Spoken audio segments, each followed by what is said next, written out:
Sa sitwasyon sa atong kuryente, ipaubos sa yellow alert status ang Visayas Grid karong gabii matod sa National Grid Corporation of the Philippines kun NGCP. Ang yellow alert gikan sa alas 6 sa gabii hangtod sa alas 8 sa gabii. Ideklarar kini kun ang operating margin dili ka paigo sa contingency requirement sa transmission grid. Sa tibok Visayas, adunay available capacity nga 2,569 megawatts apan dunay 2,449 megawatt peak demand. Matod sa NGCP, ubay-ubay sa mga power plants ang nagka-unplanned o forced outage ug may uban nga mas ubos ang gihatag nga power capacity. Ang Luzon Grid, normal ra hinuon ang kondisyon.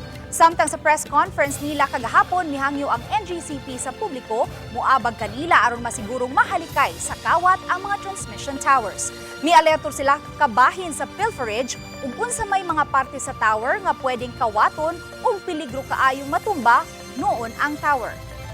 While transmission facilities are not per se a health hazard, living under them can be hazardous and it can be a safety hazard. We have also signage na delikado talaga kung kunin ninyo yung parts. As Ma'am Sencha said, it will cause a catastrophic